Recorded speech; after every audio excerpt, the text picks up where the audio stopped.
The email was meant for his mistress, not his wife. When Marcus forgot to log out of his account on our shared iPad that morning, I wasn't supposed to see the intimate photos he'd sent Emily, his brother's wife. But there they were, along with detailed plans for their upcoming business trip to Miami. I'm Rachel Chen, and this is how I exposed my husband's affair in front of his entire family at the event he least expected, his parents' 40th wedding anniversary celebration. The irony of finding out about their affair. Well, before we jump back in, tell us where you're tuning in from, and if this story touches you, make sure you're subscribed, because tomorrow I've saved something extra special for you. While planning the perfect anniversary party for his parents wasn't lost on me. The iPad dinged with another email notification as I sat at our kitchen counter, surrounded by party decoration samples. "Can't wait to hold you again," Emily wrote. "Rachel's so busy with the anniversary planning, she'll never suspect a thing. Sometimes I think she loves being the perfect daughter-in-law more than being a wife." My hands didn't shake. My coffee remained steady as I took another sip. 5 years of marriage, and I'd never once checked Marcus's emails until he left his account open, practically inviting the truth to emerge. As I scrolled through months of exchanges between them, one detail caught my eye. They'd been using the family business meetings as their cover for Hotel Rendezvous.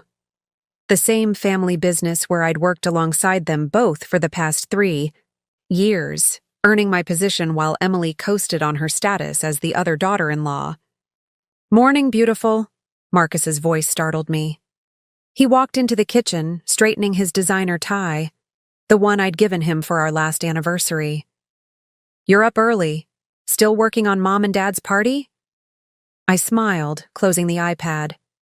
"Always so much to plan. Your mother deserves perfect." I stood up, smoothing my robe.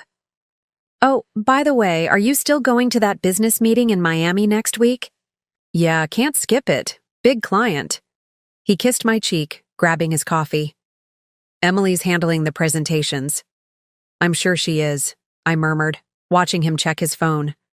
My own phone buzzed, a message from Sarah, Marcus's sister, and the only other person who'd ever voiced doubts about Emily's devotion to her brother James.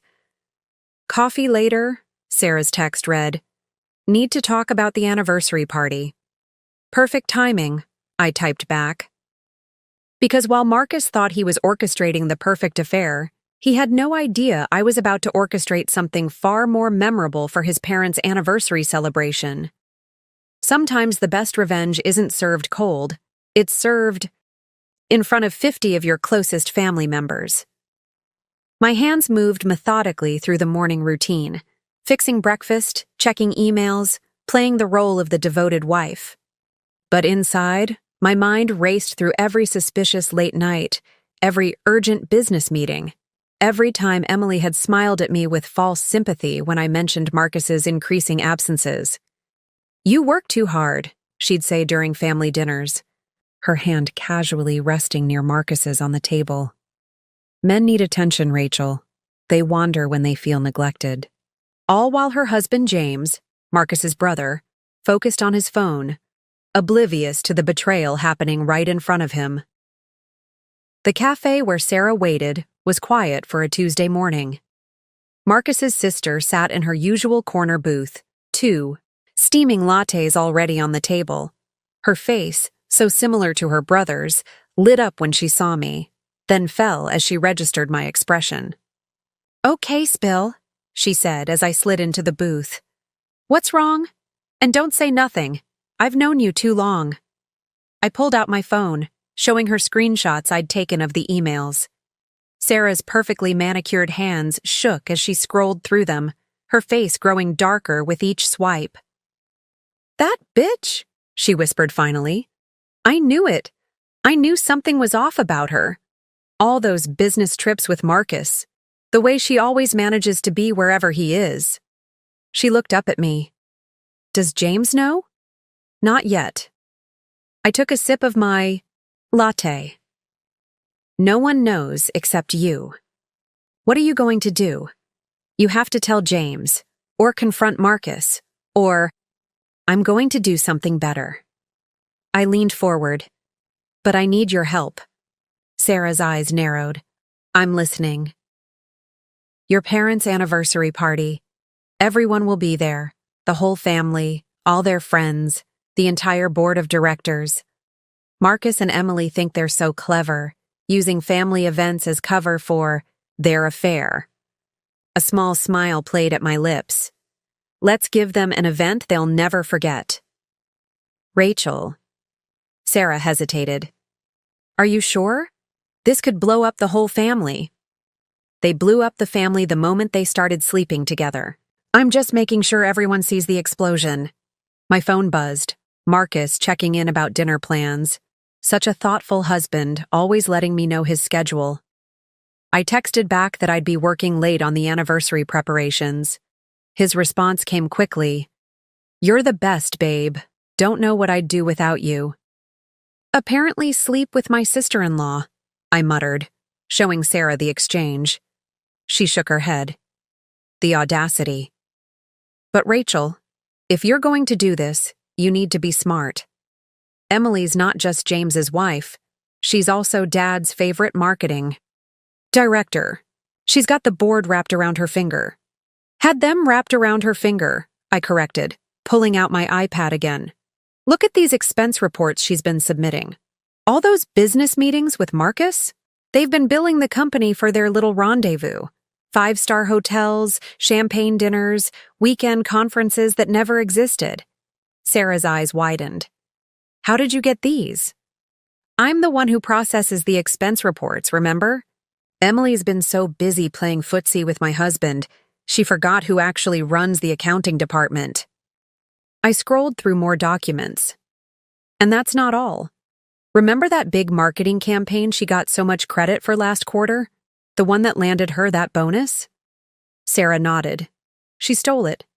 The entire concept, all the materials. They were submitted by a junior designer who mysteriously got fired a week later. I found the original pitches buried in the company server. Holy shit, Sarah breathed. Does Dad know? Not yet. But he will, along with everyone else at the party. I pulled out a small USB drive. Everything's here. The affair, the fraud, the stolen work. All ready for the anniversary slideshow you're preparing. The slideshow? Sarah's eyes lit up with understanding. The one Mom requested, with all the family photos and memories. Exactly. Emily and Marcus think they're so careful, but they've left quite a digital trail. Photos, messages, hotel receipts. All those business trips documented in perfect detail. I took another sip of my latte. Your parents wanted a presentation about family loyalty and dedication. I say we give them one they'll never forget. Sarah was quiet for a moment, turning the USB drive over in her hands. James is going to be devastated. Yes, I agreed softly. But better he knows now than waste more years being deceived. They're planning another trip next week, Miami. Probably would have kept this going forever if Marcus hadn't gotten sloppy with his email. What about the company? This could cause chaos. Maybe it needs some chaos. A little house cleaning. I straightened in my seat. Besides, I'm not just doing this for revenge. James deserves to know the truth. Your parents deserve to know what kind of people they're trusting with their legacy. Sarah pocketed the USB drive. Okay, I'm in. But we need to be careful about how we do this. The timing has to be perfect. Leave that to me. I've got 2 weeks to finalize the arrangements. I checked my watch. Speaking of which, I have a lunch. Meeting with your mother about the catering. How can you act so normal around them? Sarah asked. I'd want to scream every time I saw them together. I stood, gathering my things. Because the best revenge takes patience. Marcus and Emily think I'm too busy planning the perfect anniversary party to notice their affair. I smiled. They have no idea I'm planning something much more memorable. As I walked to my car, my phone buzzed again. A message from Emily. Hey, need to discuss the anniversary party menu. Lunch tomorrow? Preparing and narrating this story took us a lot of time, so if you are enjoying it, subscribe to our channel. It means a lot to us. Now back to the story.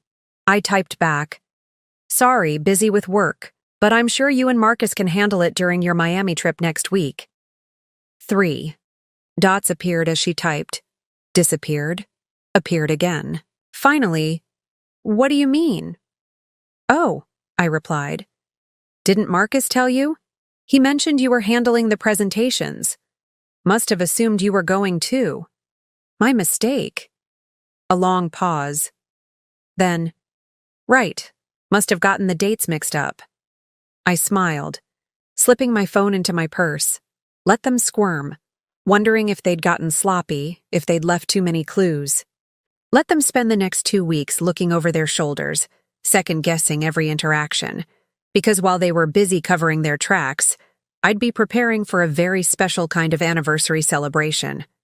One that would show everyone exactly what happens when you underestimate the woman you're betraying. My phone rang.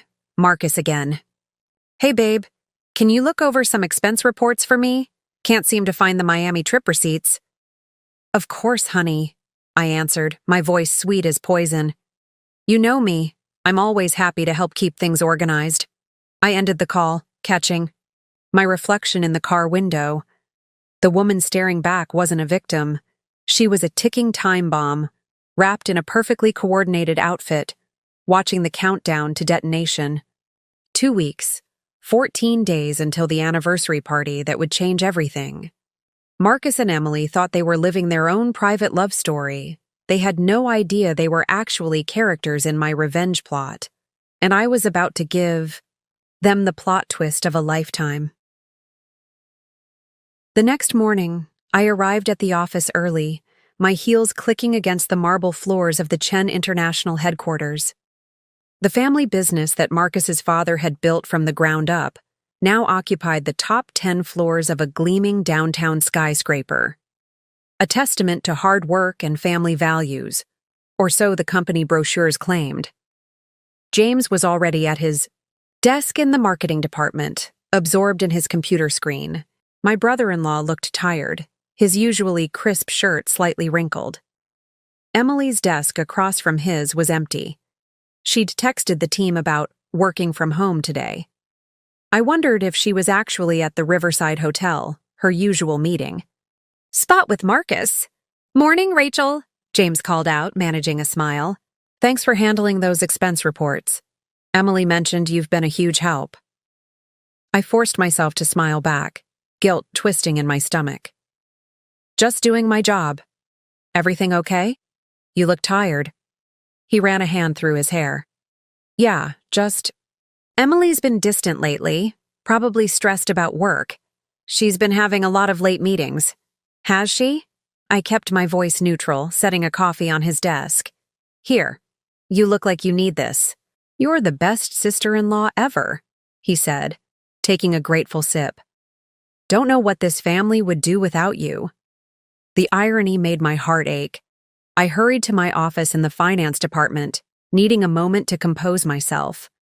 Through my glass walls, I could see Marcus's office across the atrium. He was on the phone, gesturing animatedly. Probably not a business call. His tie was loose, feet up on the desk, that secret smile playing on his lips. My computer pinged with an email notification. Emily, copying me on a forwarded chain about the Miami client meeting, making sure I saw the official cover story for their upcoming tryst. I opened my own email and began typing. "Dear Mr. Harrison, I hope this email finds you well. I'm following up on your invitation to present at the Miami Business Forum next week. Unfortunately, we'll have to decline." I copied Marcus and Emily's supervisors, as well as the event organizers. Let them try to explain why they still needed that hotel reservation when the conference they were supposedly attending had been declined weeks ago. A knock at my door made me look up. Lisa from HR stood there, looking nervous. "Rachel, do you have a minute? It's about some concerning patterns I've noticed in the expense reports." I gestured for her to sit. "Close the door," Lisa pulled out a folder, spreading documents across my desk. These hotel charges, restaurant bills, they're all authorized, but something feels off. The same two employees, always traveling together, always choosing the most expensive options. Marcus. And Emily, I said quietly. Lisa's eyes widened. You know? I know everything. I pulled out my own folder, and I've been gathering evidence. For the next hour, Lisa walked me through every suspicious transaction she'd flagged. Identical room service orders at different hotels, spa treatments, charged as client entertainment, weekend trips disguised as training seminars. I didn't want to cause trouble, Lisa admitted. They're both so high up in the company and with the family connections. You did the right thing bringing this to me. I handed her a copy of my documentation. Keep this somewhere safe. You might need it soon. After Lisa left, I sat back in my chair, processing. The web of deception was larger than I'd imagined. It wasn't just an affair. It was systematic fraud, abuse of company resources, manipulation of multiple departments to cover their tracks. My phone buzzed with a text from Sarah. Dad's office, now. Emergency family meeting about the anniversary. Party. Perfect. Time to set another part of my plan in motion. The Chen family conference room was intimidating by design. Floor-to-ceiling windows offered a panoramic view of the city, while a massive table of polished mahogany dominated the space. Marcus's father, Richard Chen, sat at the head, his wife Helen beside him. Marcus and Emily were already there, carefully seated on opposite sides of the table. James looked up from his phone as I entered, giving me a distracted smile. Rachel, excellent, Richard boomed. We need your financial insight. Emily has proposed some elaborate additions to the anniversary celebration.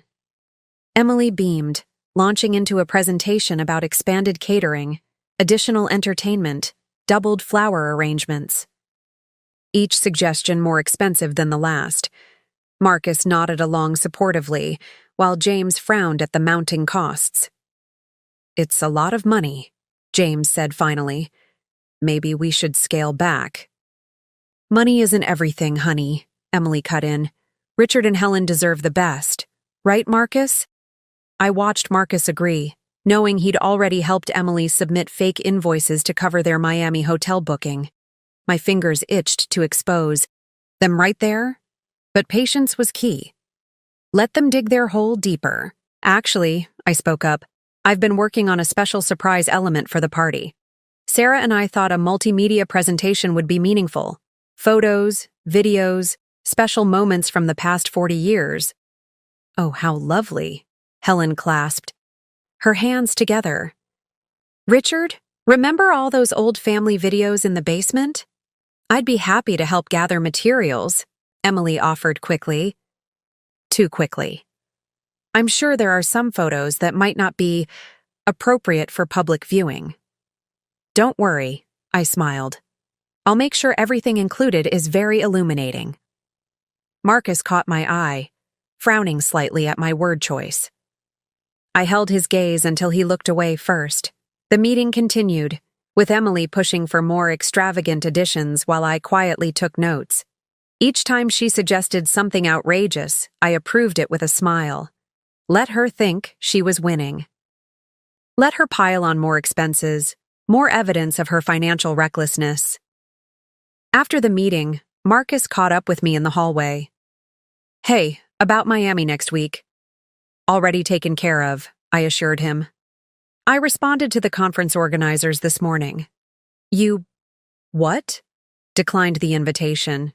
Turns out they'd double-booked the keynote slot. I patted his arm. Don't worry, I'm sure you and Emily can reschedule your presentations. The color drained from his face. Rachel, Better hurry. I nodded toward his office where Emily was hovering anxiously. Looks like you have another meeting. I walked away, feeling their panicked stares on my back. In my office, I found another email from Lisa in HR, this one containing employee complaints about Emily's behavior. Allegations of bullying, credit stealing, manipulation of junior staff. The pieces are coming together nicely, I murmured, adding the documents to my growing file. My phone buzzed, James asking if I wanted to grab lunch.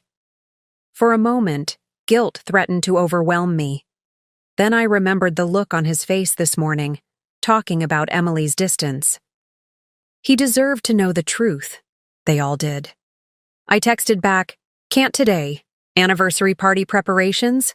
Let Marcus and Emily have a few more lunches, a few more stolen moments. Their time was running out, and they didn't even know it, because, while they thought they were managing a careful deception, they were actually performing in a play I was directing, and in 2 weeks, the curtain would rise on the final act."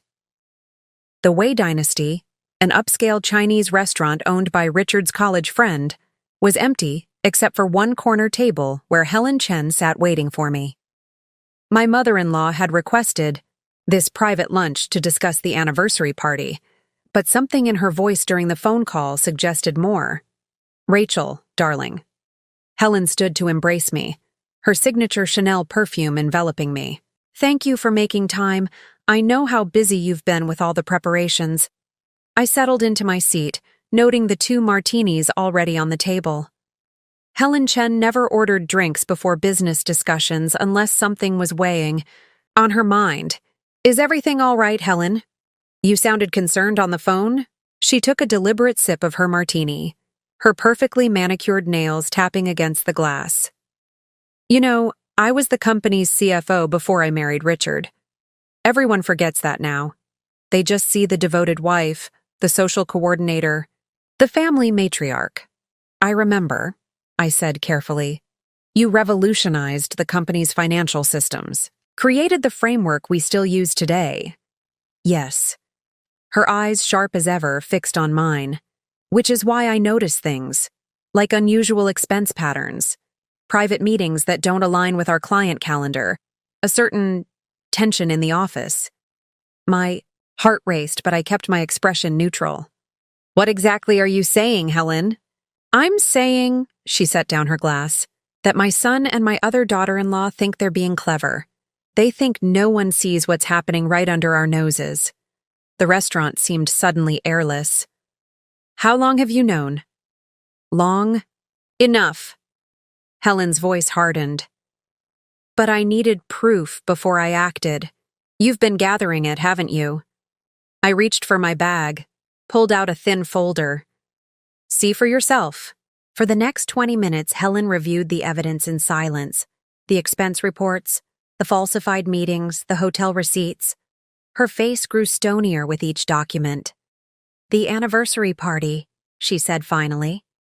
"That's when you plan to expose this?" "Yes, unless you think—" "No." Helen closed the folder decisively. "Your timing is perfect, but you'll need help ensuring everything goes exactly as planned. The Chen family likes to think they control this city's business world, but they forget about my side of the family." She pulled out her phone, scrolling through contacts. "My sister Victoria sits on the boards of 3 major banks. My cousin Andrew owns the biggest media outlet in the state. And my brother Michael? Well, let's just say he specializes in making or breaking reputations." "Helen, I never meant to involve—" "They involved the whole family the moment they started this affair." She reached across the table, gripping my hand. "You're not just my son's wife, Rachel. You're the daughter I never had. The one who actually understands what it means to protect this family's legacy." My throat tight, I squeezed her hand back. "What do you need me to do?" "Keep playing your part. Let them think you're occupied with party planning." She smiled, but it didn't reach her eyes. "I'll handle the rest." Just then, my phone buzzed. Emily again. "Rachel, quick question about the anniversary venue." "Speak of the devil," Helen murmured, reading the message upside down. "She's getting sloppy. Nervous." I showed Helen my response. "In a meeting. Why don't you ask Marcus? He's handling the venue logistics." "Perfect," Helen approved. Keep them second-guessing. My sources tell me they're scrambling to rebook their Miami trip. The conference cancellation hit them hard. That was well played. Helen signaled for the check. But now we need to think bigger. Tell me about this multimedia presentation you're planning. I outlined my idea for the anniversary slideshow, watching Helen's smile grow more predatory with each detail. We'll need to make some additions, she decided. I have videos from every company event, every family gathering, including some interesting footage from last year's holiday party. Emily thought she was so discreet, following Marcus to the terrace. You recorded them? Like I said, dear, I see everything. Helen stood, gathering her things. Come by the house tonight. I have some files you should see. As I watched her sweep out of the restaurant, my phone lit up with another message. James. This time, hey sis, need your advice. Think Emily might be seeing someone. My hands shook slightly as I responded, let's talk soon. I might know something. Helen was right. The time for gathering evidence was over. Now it was time to orchestrate the perfect revelation. That evening, the Chen family mansion was quiet except for the study, where Helen waited with a glass of wine and a laptop. Security footage, email archives, phone records. She'd been documenting everything for months. I didn't know who to trust, she admitted, showing me years of archived surveillance. But when I saw you starting to investigate, I knew we'd work well together. Does Richard suspect anything? Richard sees what he wants to see. He thinks Emily walks on water, the perfect daughter-in-law who dedicates herself to the company. Helen's laugh was bitter. He'll learn the truth soon enough. We all make mistakes in judging character. The real test is how we handle the correction. My phone buzzed again. Marcus, asking about dinner plans. Next to it, another message from Sarah about finalizing the anniversary slideshow. Go home, Helen advised. Keep up appearances.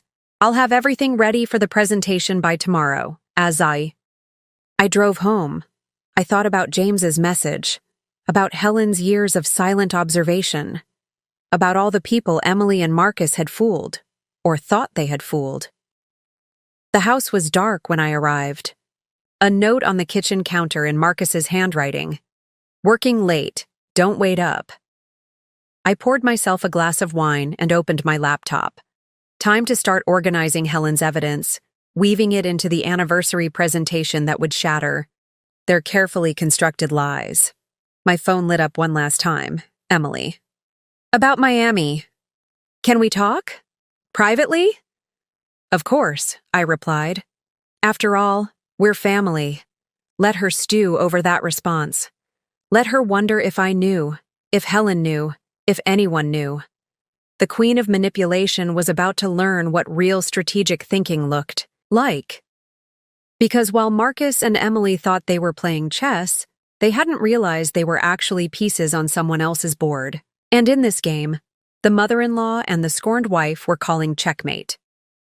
The morning sun filtered through the blinds of my home office as I sorted through Helen's files. Each document, each video clip, each financial record added another layer to the mountain of evidence. But it wasn't just about proving the affair anymore. It was about exposing a pattern of deception that ran through every aspect of the company. Richard's face grew darker with each revelation. How long? He demanded. How long has this been happening in my company? Our company, Helen corrected firmly. And long enough. The question now is, what are we going to do about it? James spoke, up for the first time, his voice raw. The anniversary party. That's why you've been so involved in the planning, isn't it, Rachel? You're going to expose them. We're going to expose them, I corrected. All of us, together. Unless anyone objects. Richard stood abruptly, pacing the room. My son. And Emily. In my own company. Our company, Helen repeated, stronger this time. And they didn't just betray their spouses, Richard. They betrayed everything we built, everything we stand for. My phone lit up with a message from Marcus. Where are you? Been trying to reach you. Then Emily. James isn't answering his phone. Is he with you? Let them worry, Helen advised, seeing the messages. Tomorrow we finish gathering everything, and in 3 days, at the anniversary party, we show everyone exactly who they really are, James finished, a new hardness in his voice. As I drove home later, I thought about Marcus and Emily, probably together somewhere, thinking they'd gotten away with another secret meeting. They had no idea that their world was about to implode. Not just their marriages, but their careers, their reputations, everything they'd schemed to protect. Because sometimes the greatest revenge isn't just exposing the truth, it's making sure everyone sees it at exactly the right moment. 3 days before the anniversary party, I walked into the Chen International morning meeting like any other day. The conference room was packed, department heads, senior management, and of course Marcus and Emily seated strategically far apart, maintaining their careful facade of professional distance. James sat next to me, dark circles under his eyes, betraying his sleepless night, but his spine was straight, shoulders set. We'd spent hours going over the final evidence with Helen, preparing for this moment. The first domino that would start the cascade. Richard Chen stood at the head of the table, Helen beside him, her face a masterpiece of controlled emotion. Before we begin our regular agenda, she announced, there's an urgent matter we need to address. Emily shifted in her seat, her perfectly manicured nails drumming against her tablet. Marcus loosened his tie slightly, that nervous tell again. Our internal audit has uncovered some concerning irregularities, I began, sliding folders across the table. Specifically regarding expense reports, client meetings, and resource allocation within certain departments. The color drained from Emily's face as she opened her folder. Marcus grabbed his so quickly he nearly knocked over his coffee. As CFO, I continued, my voice steady, it's my duty to report that we've found evidence of systematic fraud, falsified meeting records, inflated expense reports, and misuse of company resources for personal activities. This is ridiculous. Emily stood up, her chair scraping loudly. These allegations are completely documented, Helen cut in smoothly. Every hotel booking, every fake client meeting, every dollar spent on your private rendezvous. Would you like us to show the receipts, Emily? Or should we start with the security footage? Marcus's eyes darted between me and his mother, realization dawning. Mom, this isn't... Sit down, Marcus. Richard's voice cracked like a whip. Both of you. This is just the beginning. I pulled up the presentation screen, displaying a timeline of their deception. The Grove Hotel, March 15th. The Anderson account breakfast meeting that never happened. The Miami conference that was canceled weeks ago, yet somehow still required a luxury suite booking. Rachel. Marcus tried again, reaching for my hand across the table.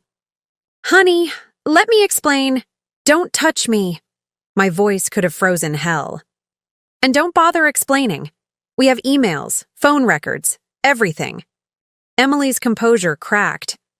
James, please, save it, James snapped, standing. I've seen it all. Every lie, every secret meeting, every time you made me feel crazy for suspecting something was wrong. The room had gone deathly quiet. Other executives stared at their folders, unable to look away from the evidence, but unwilling to meet anyone's eyes. Effective immediately, Richard announced, his voice heavy with authority. Emily Chen is suspended from all company duties pending a full investigation. Marcus, he turned to his son, disappointment etched in every line of his face. You'll report directly to the board until further notice. You can't do this, Emily's voice rose hysterically. I built the marketing department. I brought in half our major clients. Did you? I clicked to the next slide. Or did you steal those ideas from junior employees who mysteriously got fired? When they complained, Lisa, would you like to share HR's findings? Lisa stood, pulling out her own stack of documents. We have 17 formal complaints about workplace harassment, idea theft, and professional intimidation, all suppressed through threats and manipulation. This is a witch hunt, Marcus protested, but his voice wavered. No, son. Helen's voice was ice. This is consequences. Did you really think you could fool everyone forever? That no one would notice your little game? I turned to the rest of the stunned executives. A full audit report has been prepared for the board. You'll find copies in your emails, along with supporting documentation. We recommend reviewing it before the emergency board meeting this afternoon. Emergency board meeting? Emily's perfectly applied makeup couldn't hide her panic now. You can't what? James asked quietly. Hold you accountable? Expose your lies? Watch your perfect little world fall apart? Security appeared at the door. Helen's timing was impeccable as always. Please escort Ms. Chen and Mr. Chen to their offices. They can collect their personal belongings under supervision. As they were let out, Emily turned back, her face contorted with rage. This isn't over, Rachel. You have no idea what I can do.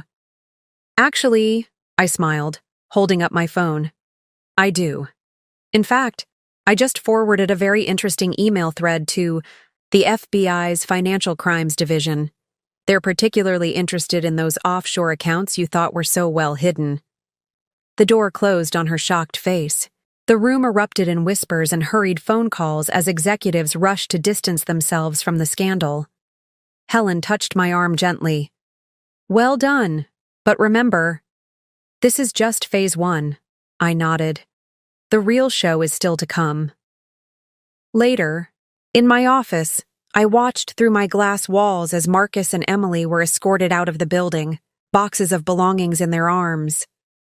My phone buzzed continuously with messages from family members, colleagues, even reporters who'd somehow caught wind of the morning's events. Sarah appeared in my doorway, grinning. Just went through the final cut of the anniversary video.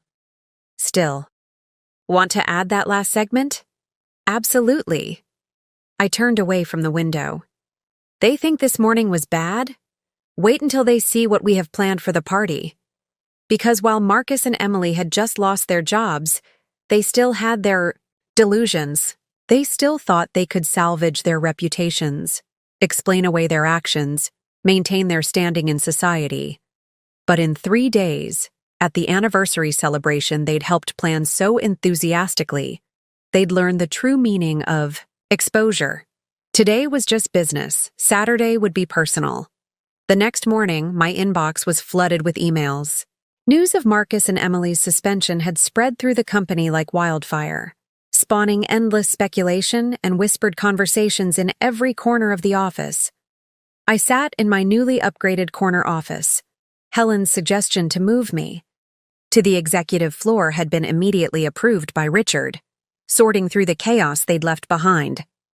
Financial records, client contacts, project files, everything needed to be reviewed for signs of their deception. You've got visitors, Sarah announced from my doorway. And trust me, you want to hear this. 2 women entered behind her. I recognized them immediately. Jessica Torres, the junior designer who'd been fired after confronting Emily about stolen concepts, and Michelle Chung, a former account executive who'd mysteriously resigned last year. We saw the news, Jessica said, clutching a portfolio. About Emily and Marcus. About the investigation. And we have more, Michelle added, placing a USB drive on my desk. So much more. For the next hour, they laid out a pattern of behavior that went far beyond what we'd already uncovered. Emily hadn't just stolen ideas. She'd systematically pushed out anyone she saw as a threat, using Marcus's position to back her plays. She made it look like I was incompetent, Michelle explained, her hands shaking slightly. Said I was mishandling the Peterson account, but really she wanted it for herself. And Marcus, he supported every accusation. The night I was fired, Jessica continued, I found them in the office, together. They laughed when I threatened to expose them, Said no one would believe me over the CEO's son and his sister-in-law. Sarah, who'd been taking notes, looked up sharply. We need to add this to the presentation. Agreed. I turned to the women. Would you be willing to go on record? Make official statements? They exchanged glances. Will it make a difference? Jessica asked. They still have connections, influence. Not for long, I promised. The anniversary party is in 2 days. Trust me, they won't have any influence left after that.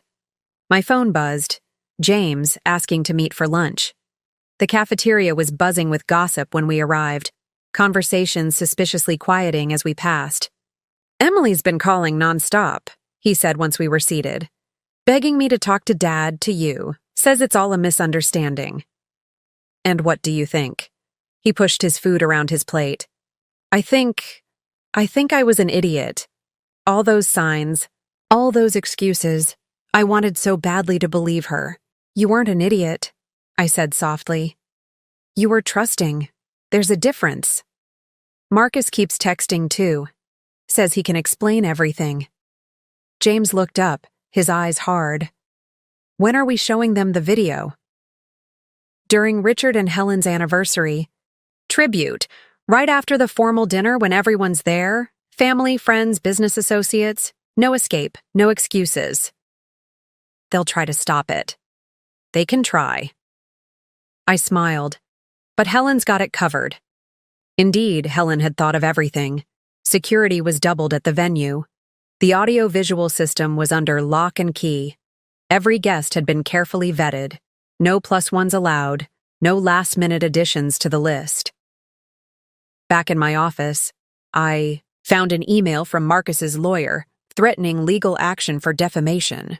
I forwarded it to Helen's brother Michael, the family's legal expert. His response was immediate. Let them try. I've got enough evidence to bury them for decades. My phone lit up with a call from an unknown number. Emily, haven't you done enough? She spat when I answered. You've ruined everything. No, Emily, you did that yourself. You and Marcus. We can make a deal. Her voice turned wheedling. Whatever you want, money, position, influence, just stop this now. You still don't get it, do you? I kept my voice calm. This isn't about deals or negotiations. This is about justice. Justice, she laughed bitterly. You self-righteous bitch. You think you're so perfect, so professional. But you're just jealous because Marcus found something better. Better. I clicked through the files Jessica and Michelle had brought. Is that what you call destroying people's careers? Stealing their work? Using company money to fund your affair? Those people were weak. They didn't deserve. Save it for the board, I cut her off. Oh, and Emily, don't forget to check your email. The FBI has some questions about those offshore transfers. I hung up as Sarah entered with more files. You'll want to see this. Remember that charity gala Emily organized last year? Turns out, half the donated funds never made it to the actual charities. Let me guess, diverted to shell companies? Bingo. She spread out bank statements, the same ones they used to book their little love nests. My computer pinged with an email from Helen. Dinner at the house tonight. Bring everything we have. Time to prepare for the final act. As I gathered my things to leave, Lisa appeared, with one last bombshell. The IT team finished recovering Emily's deleted emails. You won't believe what they found. She was right. I wouldn't have believed it if I hadn't seen the evidence with my own eyes. The depth of their deception, the casual cruelty of their schemes, the lives they'd ruined for their own gratification. Add it to the presentation, I decided. Every last detail.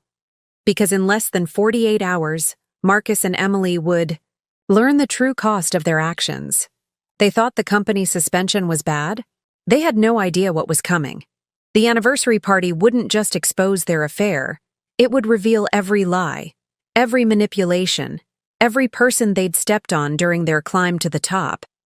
And they'd have to watch it all unfold in front of everyone they'd ever tried to impress. Sometimes the best revenge isn't just about exposing the truth. It's about making sure the truth destroys everything they worked so hard to build. The day before the anniversary party dawned with a storm of desperate attempts from Marcus and Emily.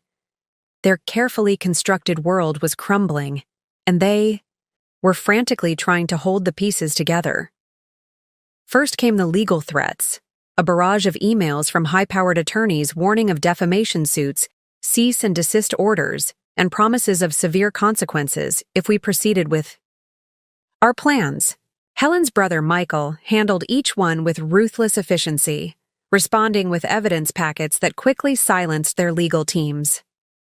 3 law firms have dropped them since yesterday, Michael reported during our morning conference call. Turns out even sharks don't want to defend the indefensible. Then came the emotional manipulation. Marcus showed up at the house while I was gathering my things for work, his eyes red, claiming sleepless nights and desperate regret. "Rachel, please," he begged from the doorway, his usual polished appearance noticeably disheveled. "We can work this out. Couples therapy, time apart, whatever you want. Just don't do this." "Do what, Marcus? Tell the truth? Show everyone who you really are?" "I made a mistake." He stepped forward, but my raised hand stopped him. "People have affairs, it happens, but destroying our lives, our careers, you destroyed those yourself," I cut in coldly. "Every time you lied, every time you stole, every time you helped Emily ruin someone's career to cover your tracks. The affair? That's just the beginning." "What are you talking about? Jessica Torres, Michelle Chang. Ring any bells? Or were they just more casualties in your grand romance?" The color drained from his face. "How did you—" They came forward. All of them. Every person you and Emily stepped on. Funny how people find their courage when they see their abusers finally facing consequences. My phone buzzed. Emily, again. Her 7th attempt to reach me that morning. This time she'd switched tactics, sending a long message about family loyalty and the importance of forgiveness. "Really?" I showed Marcus the text. "She's lecturing about family loyalty?" "She's desperate," he admitted. "We both are. Rachel, think about what this will do to the company, to Dad's reputation." "Oh, now you care about the company?" I laughed bitterly. "Where was that concern when you were embezzling funds? When you were using corporate resources to fund your affair? When you were helping Emily steal other people's work?" A car pulled into the driveway. James, right on schedule. Marcus's face fell as his brother approached, diplomatic papers in hand. "Time to go, Marcus," James said firmly. "Unless you want to explain to the FBI about those offshore accounts in person?" After Marcus left, James handed me a thick envelope. Emily's latest attempt. Promises to resign quietly, move away, never contact anyone in the family again, if we cancel tomorrow's presentation. Too late. I added the envelope to our growing file of evidence. The truth doesn't come with a negotiation option. At the office, the tension was electric. News of Marcus and Emily's suspension had evolved into rumors about criminal investigations, whispers about federal agents reviewing company records. Lisa brought hourly updates of more employees coming forward with stories of manipulation and abuse. "They're like dominoes," she observed. Once the first few spoke up, everyone found their voice. Sarah burst into my office mid-afternoon, her face flushed with excitement. "You need to see this. Now." She pulled up an email chain on my computer, messages between Emily and various board members, sent over the last 24 hours. Desperate attempts to secure allies, each one met with polite but firm rejections. "She's trying to rally support," Sarah explained, "claiming we're conducting a witch hunt, that it's all a misunderstanding. But look at the responses." Each reply was a variation on the same theme. Evidence speaks louder than excuses. The board had seen the proof, and they weren't interested in Emily's version of events. My phone lit up with a call from Helen. "They're getting desperate," she said without preamble. Emily just tried to meet with your father-in-law directly. Security turned her away. How did Richard take it? He's processing. Seeing the full extent of their betrayal has been difficult for him, but he's committed to seeing this through. Another email popped up, this one from Marcus's personal account, addressed to the entire company. A long, rambling attempt at damage control, claiming misunderstandings and promising explanations. Let them thrash, Helen advised when I mentioned it. Every desperate attempt just proves their guilt. Are we ready for tomorrow? I looked at the final version of the presentation, now enhanced with testimony from their victims, financial records, spanning years, and irrefutable evidence of their systematic abuse of power. Everything's in place. The venue's secured, the presentation's locked down, and security's been doubled. Good. Because they'll try something. People like them always do. She was right. By evening, we'd caught Emily trying to access the venue's AV system remotely, while Marcus had attempted to bribe one of the technical staff for access to the presentation files. Amateur hour, Sarah scoffed as we added another layer of security. They really think we didn't plan for this? My phone buzzed one last time before bed. A final message from Emily. You have no idea what you're doing. Tomorrow will be a day everyone remembers, but not the way you think. I forwarded it to Helen, who responded immediately. Security's been notified. Let them try their worst. We're ready. Because while Marcus and Emily were planning last-minute desperate moves, they didn't realize they were already checkmated. Tomorrow wasn't just about exposing an affair. It was about revealing two people's true nature to everyone they'd ever deceived, and we had made very, very sure there would be no escape. The morning of the anniversary party, I woke early to a flurry of last-minute messages. Helen, confirming security arrangements. Sarah, running final checks on the presentation. James, warning me that Emily had spent the night calling every contact. She had desperately searching for leverage, but it was the envelope slipped under my door that caught my attention. Inside, I found photos, old ones from company events, family gatherings, moments that once seemed innocent but now revealed so much. Marcus and Emily, always gravitating toward each other, thinking no one noticed their lingering glances and accidental touches. A note accompanied the photos, written in Helen's elegant hand. Sometimes the best evidence is what was right in front of us all along. The Chen family mansion was already bustling with activity when I arrived. Caterers, decorators, and event staff moved purposefully under Helen's watchful eye, transforming the sprawling property into a celebration venue worthy of a 40-year marriage. Emily tried to contact the catering company, Helen informed me, as I entered. Wanted to make last-minute changes to throw things into chaos. Unfortunately for her, I own the company. Of course you do. I smiled, unsurprised by her thoroughness. Any word from Marcus? Currently at his lawyer's office, trying to find legal grounds to stop the presentation. Michael's keeping him occupied. She checked her phone.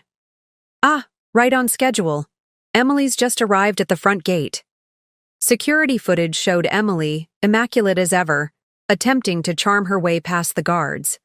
Her designer dress and perfect makeup couldn't hide the desperation in her eyes. Let her in, I decided. It's time we had our talk. Helen raised an eyebrow. Are you sure? Trust me. Emily found me in Richard's study, surrounded by family photos, including several that would feature prominently in tonight's presentation. Really? Rachel? She gestured around the room. All this drama over a few indiscretions? Indiscretions. I turned to face her. Is that what you call destroying people's careers? Stealing their work? Using company money to fund your affair?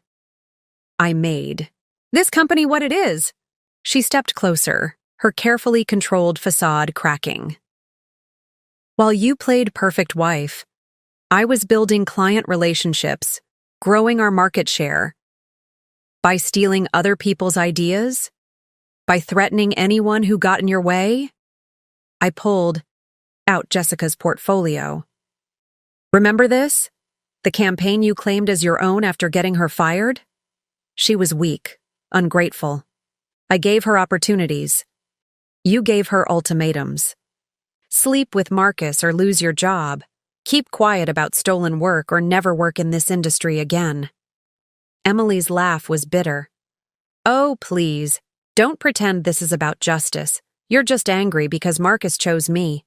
Because I could give him what you couldn't. Excitement, passion, someone who understands ambition. Ambition? I opened my laptop, turning it to show her the financial records. Is that what you call embezzlement? Fraud? Using charity funds? To book hotel rooms for your affair? The color drained from her face. How did you get access to your offshore accounts? Track the money trail? Find every email, every transaction, every piece of evidence you thought you'd hidden so well? I smiled. I'm the CFO, Emily. Numbers don't lie, and yours tell quite a story. What do you want? Her voice shook slightly. Money? Position? Name? Your price. I want you to watch. I pulled up the presentation that would play tonight. I want you to sit there, in front of everyone you've ever lied to, and see yourself exposed. Every scheme, every betrayal, every person you destroyed, thinking you'd never face consequences. You can't. Can't what? Tell the truth? Show everyone who you really are? I stepped closer. You and Marcus thought you were so clever. The perfect affair, hidden in plain sight. But you forgot something crucial. What's that? You're not the only ones who know how to play the long game. The door opened. James stood there, his face hard as he looked at his wife. Security found Marcus trying to access the AV room. He's being escorted off the property. Emily's composure finally shattered. James, please. Whatever she's told you, whatever you think you know, I know everything. He held up his phone, playing a recording of her and Marcus planning their Miami trip. Every lie, every secret, meeting, every time you made me feel crazy for suspecting something was wrong. We can fix this, she pleaded. All of this. Just cancel the presentation. We can all walk away, start fresh. Like Jessica walked away? I cut in. Like Michelle? Like every other person you and Marcus destroyed to protect your secret? Security appeared in the doorway. Helen's timing was impeccable as always. Ms. Chen, you need to leave. Now. This isn't over, Emily hissed as they led her out. You have no idea what I'm capable of. Actually, I held up my phone, showing her one final email. I do. The FBI is very interested in those charity funds you diverted. They'll be here tonight, too. The door closed on her shocked face. James slumped against the wall, years of suspicion and denial finally crystallizing into certainty. You okay? I asked softly. No. He straightened his shoulders. But I will be. After tonight. My phone buzzed, a final desperate message from Marcus. Please don't do this. Think about what it will do to the family. I showed it to James, who laughed bitterly. Now he cares about family? Too late, I typed back. See you tonight. Because in 6 hours, the anniversary celebration would begin. Guests would arrive, champagne would flow, and everyone who'd ever believed Marcus and Emily's lies would gather to witness their perfect facade crumble. They thought the morning's confrontation was bad? They had no idea what was coming. The Chen family mansion glowed in the evening light, transformed into a celebration of 40 years of marriage.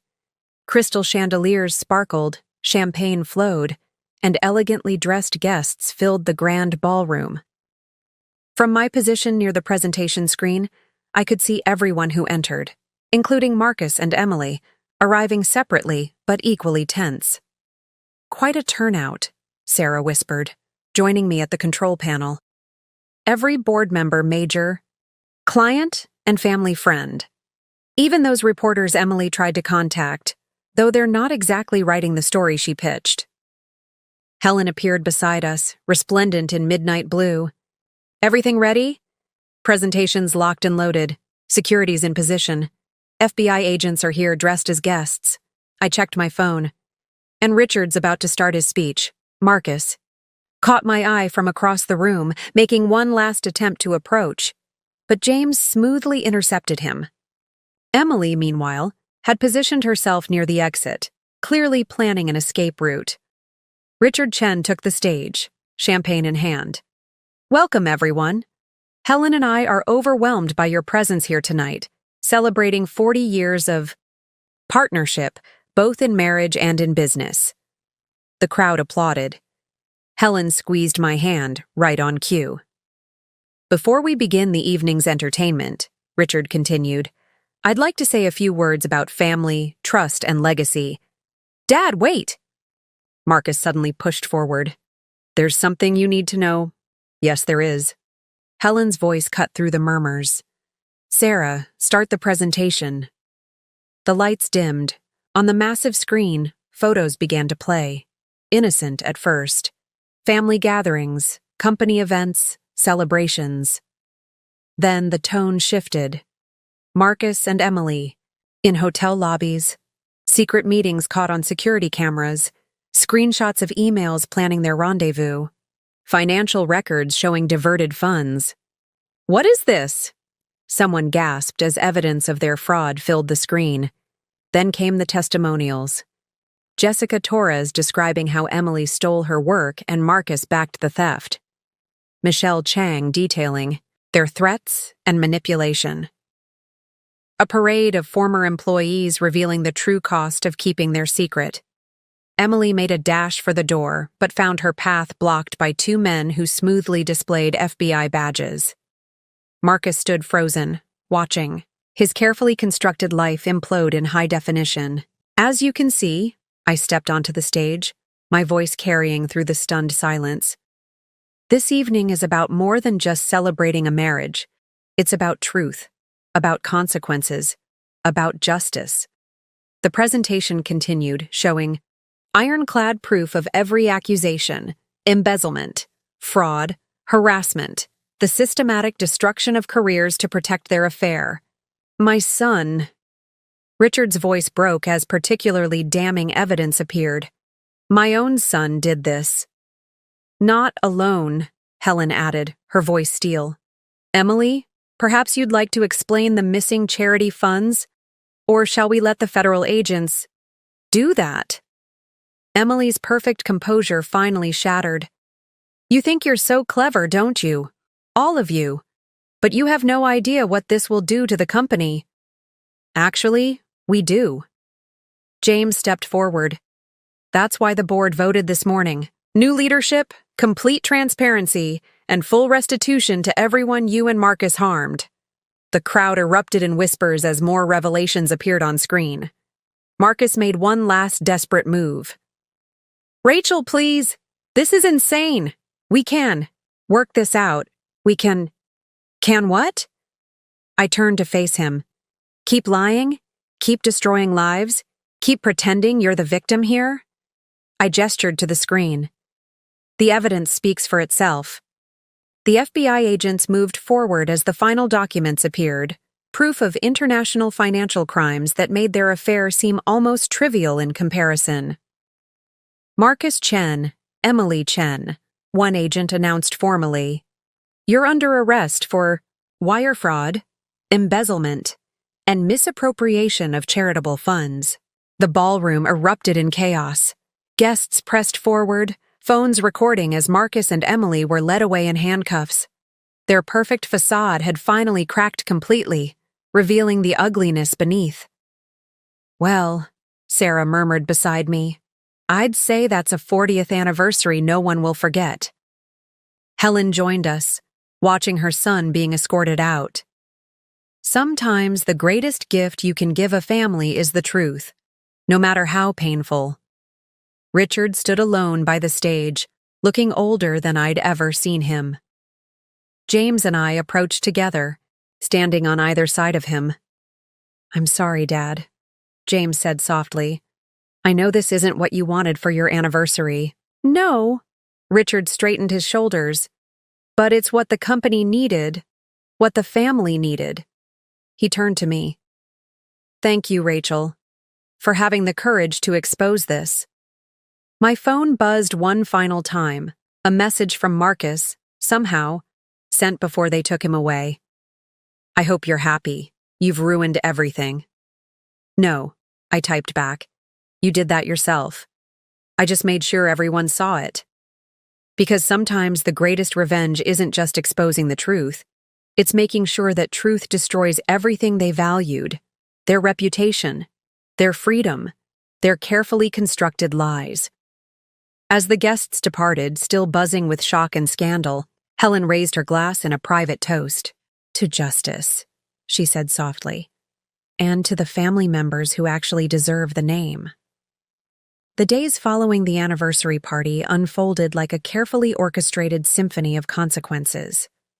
Every morning brought new revelations, each one cementing Marcus and Emily's downfall more firmly than the last. I sat in my expanded corner office, now with a view of the city skyline, reviewing the latest updates. The FBI investigation had uncovered even more than we'd initially found. A web of financial crimes spanning years, all hidden behind their perfect corporate facade. Latest from the prosecutor's office, Sarah announced, striding in with fresh documents. They're both facing multiple felony charges. The evidence is overwhelming. Any word from their lawyers? I asked, though I already knew the answer. 3 more legal firms had dropped them since the arrest. They're trying to cut deals, offering to testify against each other.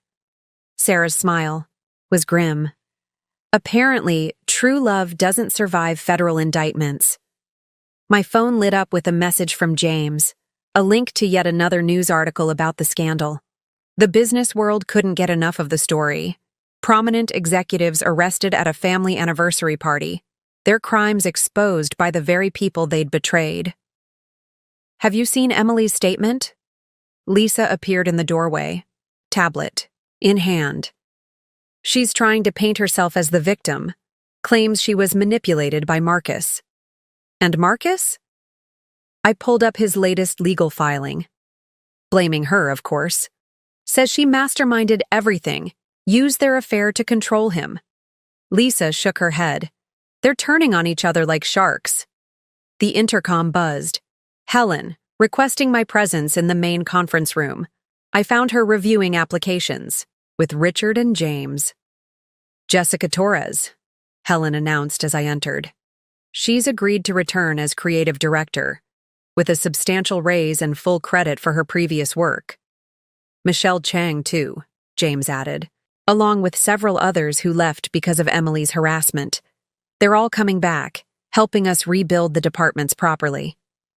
Richard looked up from the papers, his face showing the strain of recent events, but also a new resolve. The boards approved all the changes we proposed. New oversight committees, transparent reporting structures, enhanced protections for whistleblowers. And the charity division? I asked, thinking of all the funds Marcus and Emily had diverted. Being completely restructured, Helen confirmed. With full restitution to all affected organizations, plus additional donations as a gesture of good faith. My phone buzzed, a message from Marcus's father's old friend, Judge Harrison. Bail denied for both defendants. They'll remain in custody until trial. I showed the message to Helen, who nodded with satisfaction. Good. Let them experience some real consequences for once. Another message flashed, this one from a blocked number. Somehow, Emily had managed to get phone access. You think you've won? This isn't over. When I get out, forward that to the prosecutor, Helen advised. Every threat just strengthens our case. The day continued with a parade of meetings, damage control sessions with major clients, interviews with potential new executives, strategy discussions about the company's future. Through it all, I watched the business world's reaction to our story with a mix of satisfaction and vindication. Look at this. Sarah showed me her tablet during a brief break. On screen, a major business journal had published an in-depth analysis titled Corporate Crime and Family Betrayal, the Chen International Scandal. They're calling it a landmark case, she noted, setting new precedents for corporate accountability and whistleblower protection. Any comments from the happy couple? I asked dryly. Marcus tried to release a statement claiming temporary insanity due to workplace stress. Sarah rolled her eyes. His new lawyer pulled it immediately. And Emily? Still trying to play the victim card? But those recordings we found, the ones where she bragged about destroying careers, they're not helping her case. My phone lit up, with another update from the prosecutor's office. They'd found even more offshore accounts, hidden deeper than the ones we'd initially discovered. The amount of stolen money was staggering. They really thought they'd never get caught, James observed, reviewing the numbers. That they could just keep taking, keeping hurting people, and never face consequences. People like that always do, Helen said from the doorway. They mistake others' patience for weakness, their own luck for invincibility. The day wound down with a final meeting, this one with the company's largest shareholders. They'd called an emergency session to discuss the future of Chen International. The vote was unanimous, Richard announced afterward.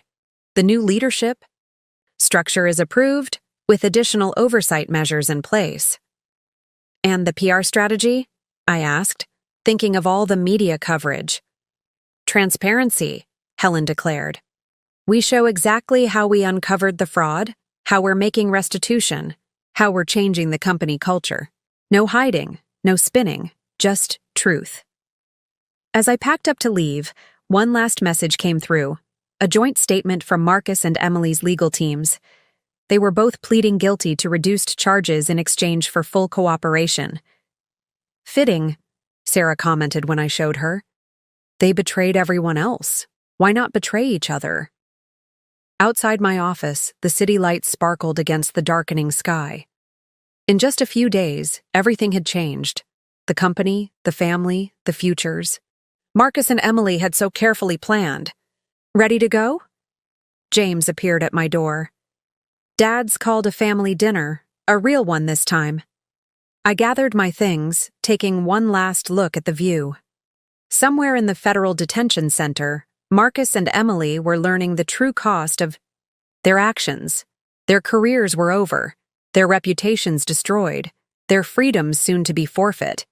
But here, in the company they'd tried to exploit, in the family they'd tried to deceive, something new was being built from the ashes of their betrayal. Something stronger, more transparent, more just. Yes, I said, turning off the lights. I'm ready. Because sometimes justice isn't just about punishment. It's about rebuilding, about creating something better from the wreckage of betrayal. And we were just getting started. 3 months after the anniversary party that changed everything, I stood at the podium in Chen International's newly renovated conference center, addressing a room full of employees, media representatives, and industry leaders. Today marks not just a new chapter for our company, I began, feeling Helen's approving gaze from the front row, but a complete transformation in how we do business. The events that brought us here were painful, but they taught us an invaluable lesson about transparency, accountability, and justice. The screens behind me displayed our new corporate governance structure, highlighting the changes we'd implemented since Marcus and Emily's arrest. Every department had been rebuilt from the ground up, with new safeguards and reporting systems in place. Ms. Chen, a reporter called out, any comment on yesterday's sentencing? The news was still fresh. Marcus and Emily had both received substantial prison terms, along with orders to pay millions in restitution. Their separate guilty pleas had turned into a bitter battle of mutual accusations, each trying to minimize their own role while maximizing the other's culpability. The court has spoken, I responded diplomatically. Our focus now is on making things right with everyone affected by their actions. Jessica Torres, now our creative director, took the stage next to present our rebranded marketing strategy. The confidence in her voice, the innovation in her ideas. Everything Emily had tried to steal and suppress now shone through clearly. "Remember when she used to tremble during presentations?" Sarah whispered beside me. When Emily would interrupt and take credit for her work? I did remember.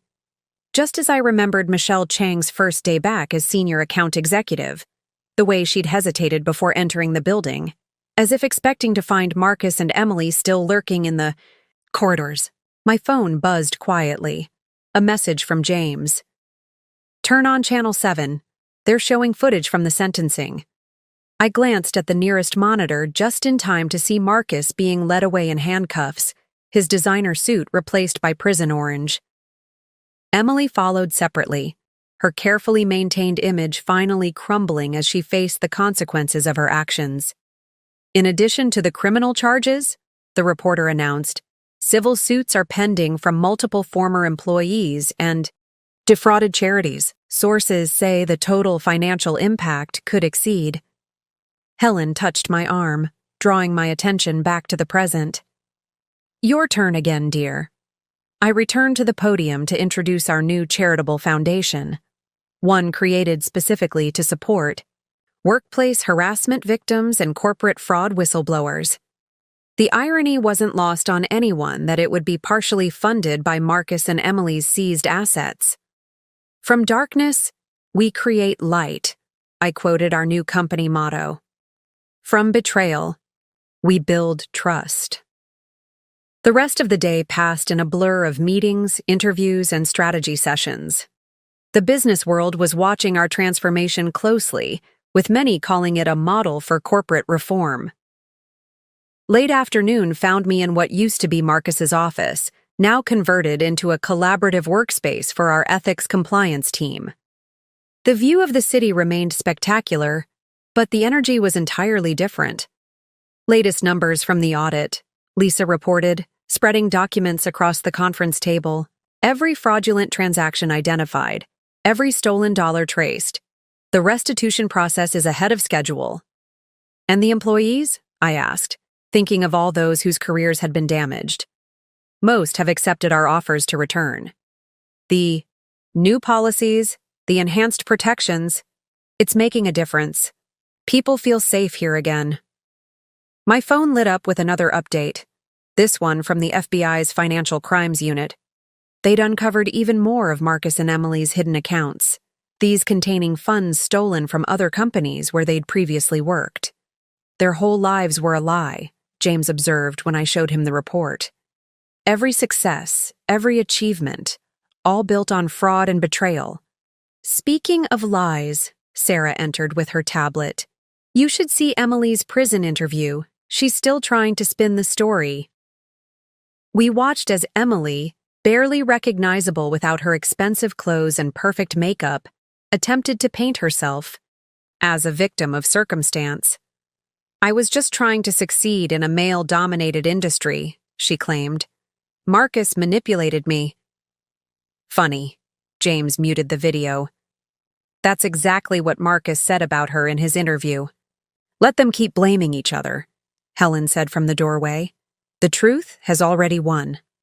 The sun was setting as we gathered in Richard's office for our daily family meeting, a new tradition born from the ashes of betrayal. The old man looked more at peace now, the initial shock of his son's crimes replaced by a determination to make things right. "The board approved your proposal," he announced. "Full scholarships for business ethics studies, internship programs for at-risk youth, partnerships with anti-fraud organizations." Using their seized assets to prevent others from following their path, Helen nodded approvingly. Perfect poetry. My phone buzzed one final time, a notice from the federal prosecutor. Marcus was attempting to appeal his sentence, claiming ineffective counsel. Beside it, a similar notice about Emily's separate appeal. "Still fighting each other," Sarah noted, reading over my shoulder. "Even in prison." "Let them." I closed the notifications. "We have more important things to focus on, because while Marcus and Emily's story was ending in federal prison, ours was just beginning. Every exposed lie had led to a new truth. Every betrayal to a stronger bond. Every scandal to a better system. To the future, Helen raised her evening tea in a toast. And to the family members who helped us find it. The city lights twinkled beyond the windows, a reminder of how far we'd come and how far we still could go. Sometimes the best revenge isn't just exposing the truth. It's using that truth to build something better than what was lost. And we were just getting started. 1 year after the anniversary party that exposed everything, I stood in my expanded office at Chen International, reviewing the latest company reports. The transformation we'd achieved was evident in every number, every metric, every success story.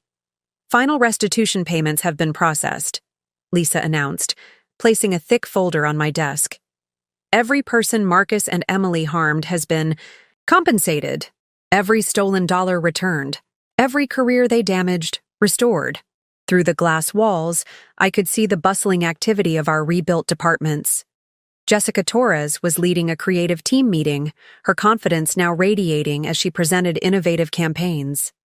Michelle Chang's laughter echoed from the account management division, where she'd just landed another major client. You should see this, Sarah entered, holding up her tablet. Forbes just published their annual Most Ethical Companies list. Guess who's in the top 10? The article praised Chen International's transformation, highlighting our new transparency initiatives and whistleblower protection programs. From corporate scandal to industry leader, the headline read, how one company turned betrayal into revolution. My phone buzzed with a message from James. Prison called. Marcus is requesting another family visit. Same answer as always? Sarah asked, seeing my expression. Same answer. I typed a brief response. He lost the right to family when he betrayed it. The last year had brought multiple such requests, first from Marcus, then Emily, each trying to manipulate their way back into the family's good graces. Their appeals had failed, their sentences upheld, leaving them nothing but time to contemplate their choices. Speaking of family, Helen appeared in the doorway, elegant as ever. Richard wants everyone in the main conference room. Time for the annual review. The conference room had been redesigned, like everything else in the building. Gone was the intimidating mahogany table, replaced by a more collaborative setup that encouraged open discussion. Richard Chen sat at the head, looking energized despite the challenges of the past year. 1 year, he began as we gathered. 1 year since we exposed the rot in our company and began to rebuild. The numbers tell quite a story. Indeed, they did. Profits up 40%. Employee satisfaction at record highs. Our new ethics training program being adopted by companies worldwide. The charitable foundation we'd created from Marcus and Emily's seized assets had already helped dozens of workplace harassment victims start over. But the real success, Helen added, isn't in the numbers. It's in the lives we've changed. My phone lit up with another update, this one from the federal prosecutor. Emily had attempted to write a tell-all book about the scandal, only to have it blocked by her own guilty plea agreement. Marcus, meanwhile, had tried to secure a reduced sentence by offering information about other corporate crimes, information that proved worthless. Still trying to scheme, James observed, reading the update. Even from prison. Old habits, Sarah shrugged. But they're not our problem anymore. The afternoon brought a parade of meetings with the people whose lives had been most affected by Marcus and Emily's crimes. Former employees sharing stories of recovery and renewal, charities reporting on programs restored and expanded, young professionals finding mentorship in our new corporate culture. Remember this? Lisa handed me an old company photo. Marcus and Emily standing prominently in the front, their secret smiles now obviously smug. Hard to believe we never saw it before. We saw it, I corrected. We just didn't want to believe it. Sometimes, the hardest truth to accept is the one right in front of us. My office phone rang, Helen's secretary. Mrs. Chen wants you to know there's a letter from the prison. Emily this time. Same response as always, I instructed. Return to sender. Because while Marcus and Emily wrote endless letters seeking forgiveness, making promises, offering explanations, we had moved forward. Their betrayal had taught us valuable lessons about trust, vigilance, and the importance of standing up for what's right. Final numbers for the Ethics Foundation, Sarah reported late in the day. We've helped over 100 whistleblowers start new careers, provided legal support for dozens of workplace harassment cases, created scholarship programs for business, ethics studies, all funded by their seized assets, James added with satisfaction, turning their greed into something positive. As the sun set over the city, I gathered with the family in Richard's office for our daily meeting. The tradition had become a symbol of our new transparency, our commitment to open communication and shared purpose. I received another call from Marcus's lawyer, Richard admitted. He's still trying to negotiate some kind of reconciliation. Some things can't be fixed, Helen said firmly. Some betrayals run too deep.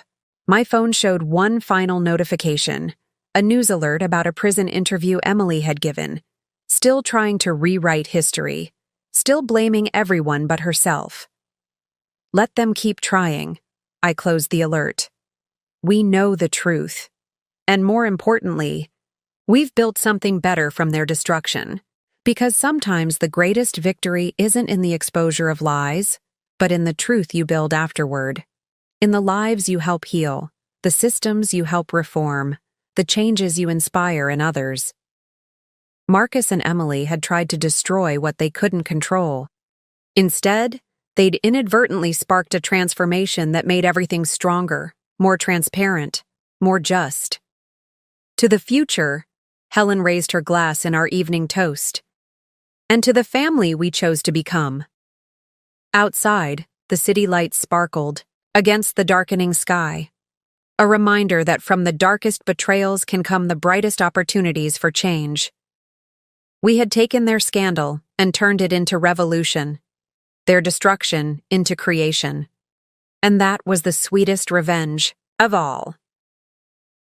Would you like me to summarize the key themes and elements that made this story work effectively? Up next, you've got 2 more standout stories right on your screen. If this one hit the mark, you won't want to pass these up. Just click and check them out. And don't forget to subscribe and turn on the notification bell so you don't miss any upload from us.